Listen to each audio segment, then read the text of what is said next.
You are listening to the Boss Experience Podcast, a podcast with conversations about business growth, self-development, and maintaining a mindset to achieve business success. My name is Michelle Davis, and I am a business strategist and coach, and I am your host. Let's get started.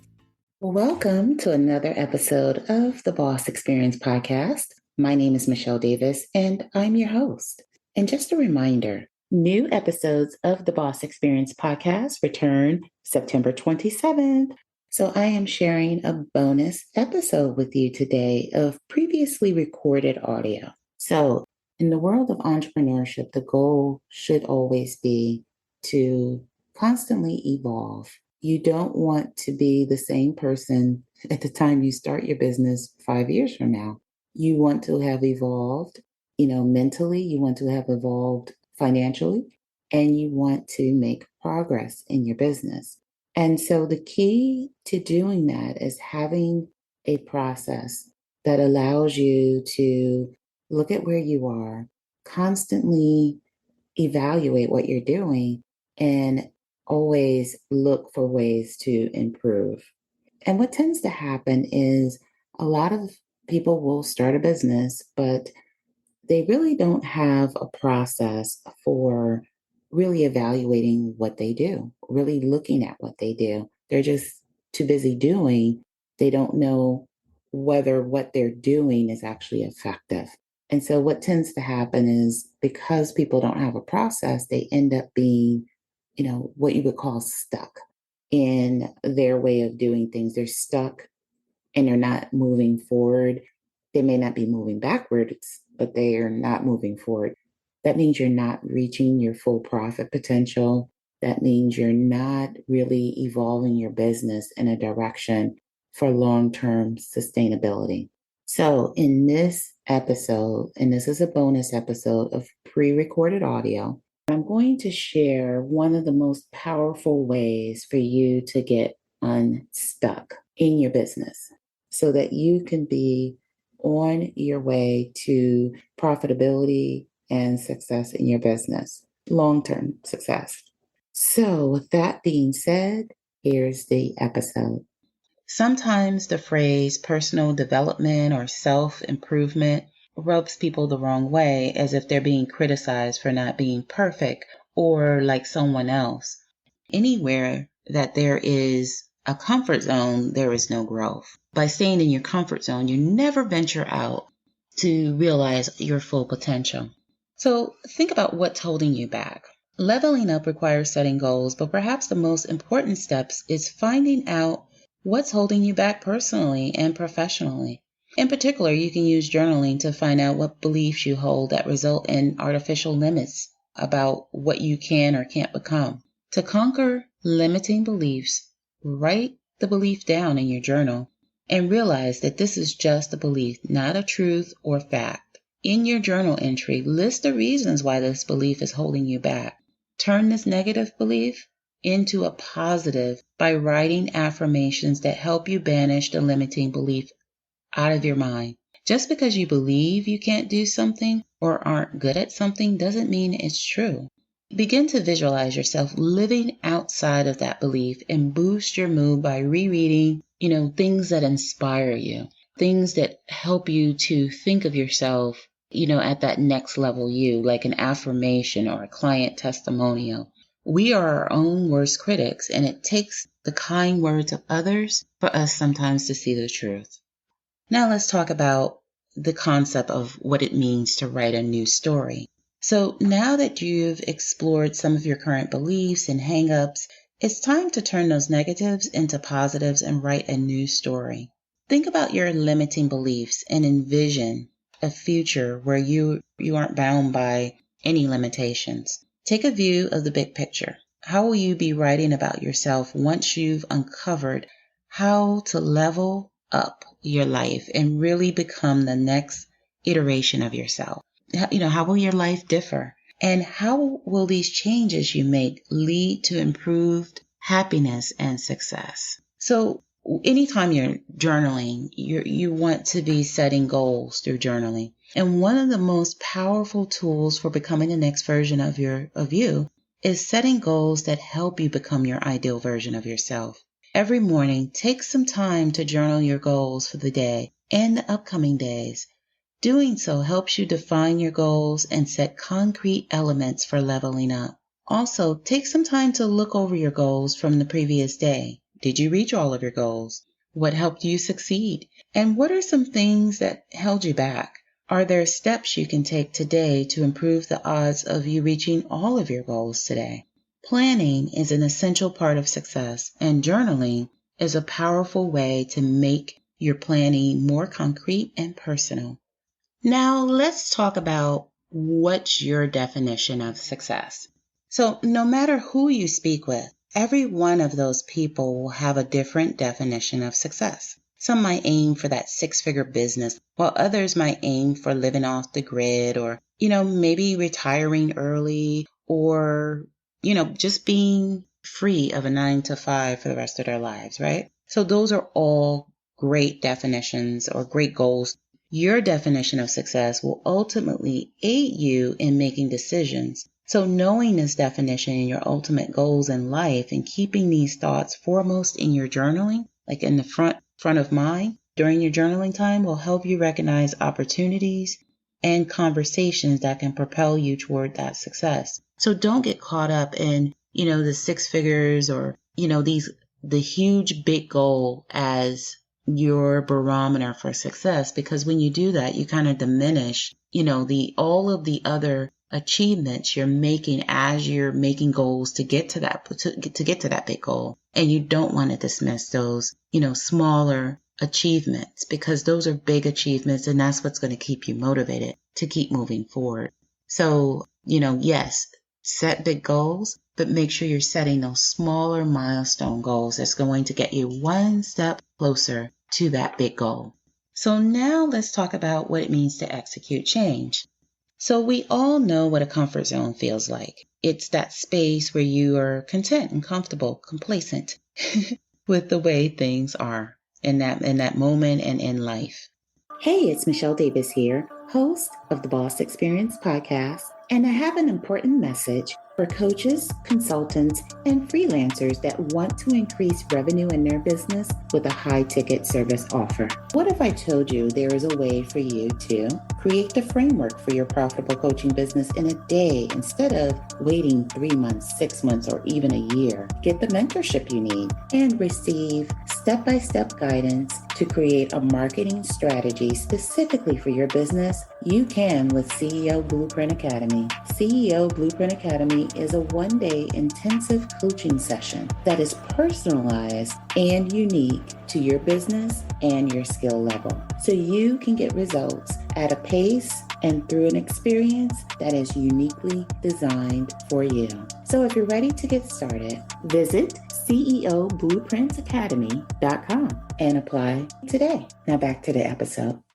There's nothing wrong with enjoying life in your comfort zone, but rest assured, you won't see any of the changes you've dreamed about in the comfort zone. No increase in clients or income, no release of your signature product or planning an exclusive mastermind somewhere, right? Those things don't take place in the comfort zone because they require you to take risks and to think outside of the box and to think big. So for any changes to occur, you need to step away from that comfort zone. Think about the next level version of yourself and what that looks like to you. So let's talk about next level habits. 2 different strategies to this. So the first strategy to doing this is for a very short time each day is taking on part of that habit and building up. So I'll explain it in terms of push-ups. So for instance, doing 1 push-up, if your goal is 50 push-ups, maybe you want to start off doing 1 push-up a day in the hopes of working up to 50 push-ups a day. Increase the number each week until you reach your goal. So week 1, maybe you're doing, 1 push-up a day every day for week 1. And then week 2, maybe you double or you triple that until you reach that 50 mark. So that's one way of leveling up your habits. The second strategy to leveling up your habits is to complete the new behavior every day to form a new habit. So when you embody this new version of yourself that you're aiming to achieve, You signal to your mind that you're becoming a new person and that the habits you're focused on are part of your life. Again, one of the things you get to do when you're journaling consistently is you're focusing on how you make decisions, and you're conditioning yourself to make, better decisions than your previous self might have made, because you're taking that reflection time. And in the previous module, I talked about, reflecting even on your client conversations, reflecting on how you handle a sales call, reflecting on how you, handle a difficult conversation with your client. Every aspect of your life, you should be looking at reflecting on it and looking at how can I be a better version of myself? How could I have closed that deal? What was that client objection? And is there something I can do there to be prepared for when that comes up next time? So all of these things you should be writing down in your journal so that you can remember, reflect, and level up the next time so that you can close the deal or do whatever it is that you're striving to do. So how do you recognize when you're venturing, down the path of making, those suboptimal choices? Or how can you realize when you need to slow down and spend time thinking through factors more carefully? Leveling up involves focusing on your decision-making process, and you'll eventually develop habits more in tune with the next level version of you. So again, this is not a time to feel shameful about your decisions or to wonder what would have happened if. Acknowledge your emotions around making a decision and the process your brain goes through, and examine the possible outcomes. If you had, done something different, what are some of the outcomes that could have happened? But the end result is learn from the experience and make a decision to make a better decision next time or make better choices. So let's talk about saying yes. What is the new version of you more inclined to say yes to that the previous versions of you would be afraid to take on? And how does this person you want to become face challenging and even potentially frightening issues? Growth often requires going outside of your comfort zone. So saying yes to every opportunity or invitation that comes your way, not only will make your calendar overcrowded, but it's probably not a smart thing to do. But saying yes to those things that challenge you to get out of your comfort zone and that can help propel you forward should be definite yeses. And if you need even more inspiration about how to say yes, you should check out the TED Talk given by Shonda Rhimes. And she has a quote from the TED Talk which says, "A crazy thing happened. The very act of doing the thing that scared me undid the fear." And so all those things that you're scared of doing and how you're scared of putting yourself out there, once you start doing it and you make a habit of it, you're not going to be afraid of it anymore. You would have conquered that fear once you start, making the commitment that you will conquer it, that you will put yourself out there. So let's talk about saying no. So similarly to becoming a new version of you requires practicing self-discipline and learning to say no to certain questions. What are some sources of distractions that lead to you becoming less productive in the past? And how can you prepare yourself to say no when faced with temptation? One challenge I deal with all the time is when I'm working in my business or working on my business, the phone rings or something happens and I get on the phone and I'll have an hour phone call. Well, that doesn't make a very productive day, especially you're in the middle of something and you've set goals that you need to accomplish that day. So you're going to have to say no to some things if you want to be productive. If your struggle is the phone call or, getting on social media or spending too much time on social media is your vice, you're going to have to say no to those things. Refusing an opportunity can be difficult, but thriving as a solopreneur or coach or in business period is most important for you to focus on. Your journal serves as a means of managing your priorities and tracking your successes and temporary setbacks. Remember, too, that saying no is its own sentence. You don't owe anyone an explanation for saying no. You don't owe anyone an apology. This is often a difficult habit to begin with, but you'll feel, a certain sense of freedom once you stop making excuses for saying no. Journaling can be, meditative, and it can serve as an invaluable source of motivation and a catalyst for real change. So don't go through the motions. Make journaling a part of your identity and a framework for achieving your dreams. And becoming the next level version of you is truly something magnificent. And complacency can feel very comforting, but as entrepreneurs, whether you're a coach or freelancing, whatever the case may be, you often find that complacency can lead to stunted growth. And although journaling is great for being the best version of your current self, it's also an excellent technique for deciding who exactly you want to be. And it helps you visualize the next level version of yourself and what it would mean to you. Above all, it's great for developing the skills you need to achieve your goals and enjoy becoming a new and improved person. And although the road can be a bit frustrating at times, the results are well worth the effort. So with that being said, that concludes this episode. Thank you once again for tuning in. And I can't wait for you to tune in to another episode of the Boss Experience Podcast. And just a reminder, new episodes of the Boss Experience Podcast return September 27th. Take care and be well. Business success requires planning, strategy, and a whole lot of confidence. You have to believe success is possible for you.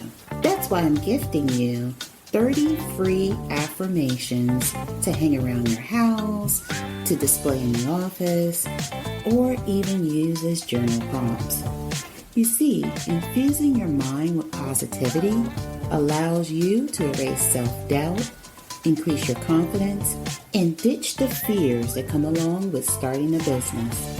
So it's time to allow your mind to reflect the business and the future you desire. All you have to do is visit BossLadyAffirmations.com to grab your free affirmations today. Now back to the episode. Thank you for tuning in to the Boss Experience Podcast. Don't forget to leave a review for this episode and tune in next time.